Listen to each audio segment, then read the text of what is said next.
رئيس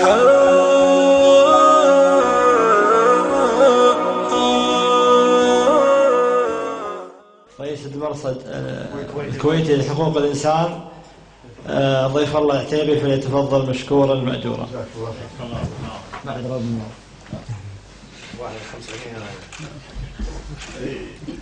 بسم الله الرحمن الرحيم. بداية أحب أشكر إخواني في نهج على تنظيم هذا المؤتمر أو الندوة، وكما أشكر جزاك الله خير مساعد على استضافتك للندوة هذه اللي حقيقة هذا وقت يبين الشارع الكويتي أو المواطنين الكويتيين عن شعورهم موقفهم إزاء هذا الموقف الحكومي المتخاذل. في سنة 2010 خذل الشعب الكويتي من موقف حكومته في قضية البحرين لما هددت إيران من خلال عملائها أمثال نمر الوجود البحريني. تحركت كل دول الخليج إلا كان موقف حكومتنا يعني مخزي ومخجل للمواطن، إلا أن احنا نلتمس لها العذر. حقيقة في هذاك الوقت كانت العراق في أوج قوتها، ما عندها داعش، ما عندها حروب داخلية، ما عندها مشاكل، كانت الأسد في قوته في هذاك الوقت. أيضا كانت إيران في قوتها، يعني قلنا لعل تكون حكمة من القيادة السياسية من الحكومة.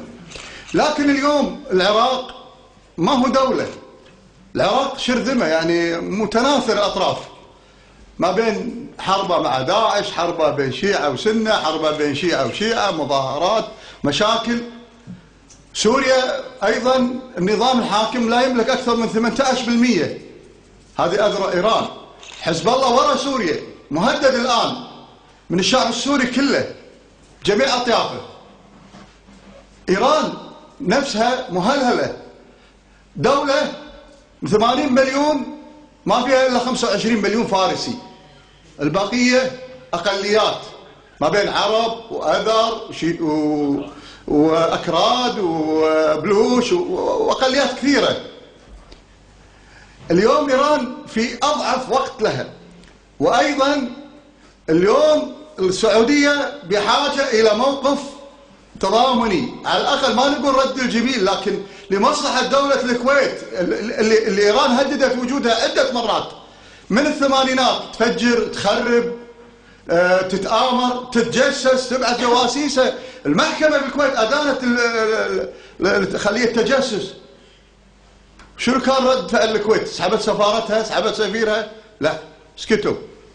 مثل ما قال اخوي ابو عبد اللطيف جزاه الله خير، قال لما ضرب في السفارة الكويتية في إيران الدبلوماسي، يعني شنو كان رد الفعل؟ أيضا ما كان رد. الدولة خايفة، احنا نلتمس لها العذر، لكن اليوم ما لكم عذر. اليوم هو فرصة، ما أقول نتضامن مع السعودية، نتضامن مع نفسكم. إيران هي بلد عدو، ولا في خجل ولا في إحراج، اعلنوها. بل يجب قبل أن تعلنوا تضامنكم مع السعودية إعلان أن إيران بلد عدو. ما هي قضية سفير طردة أو غير طرد. إيران خطر على وجود دولة الكويت. إيران اليوم تحقد، مهما والله لو تعطونهم ما يعيونكم ما راح يخلونكم. إيران تضمر لكم الشر، أنتم تدرون يا حكومة يا قيادة سياسية، تدرون. اليوم هذه هي الفرصة، نحن نوقف مع محيطنا الإقليمي، مع إخواننا وربعنا وبعدنا الاستراتيجي، دول مجلس التعاون الخليجي، مع أمتنا العربية. اليوم إيران خطرها مو بس على الكويت أو على الخليج، اليوم إيران خطرها على كل العرب، كل العرب.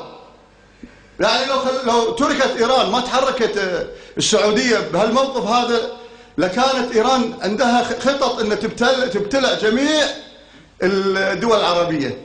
هذا هدف، عندها خطة الإمبراطورية الفارسية، حقدهم على الأمة العربية من أيام معركة القادسية، من يوم انهزم كسرى. لذلك أدعو الحكومة الكويتية تتضامن أول مع نفسها قبل ما تتضامن مع السعودية، وتعلن إيران دولة عدو.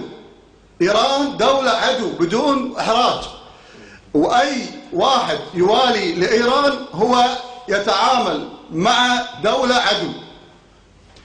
قضية الولي الفقيه زرعتهم إيران كخلية لتصبح أذرع لاحتلال الدول العربية. يعلن بقانون الآن من مجلس الأمة ولا تفرضه من الحكومة، لأن المجلس مجلسها، بقانون أن أي واحد يوالي للولي الفقيه يجرم، وممكن تسحب جنسيته مثل ما سحبت جناس الناس ظلم. الآن تسحبها على غير حق للدفاع عن مصلحة بلدك، عن الدفاع عن وجودك.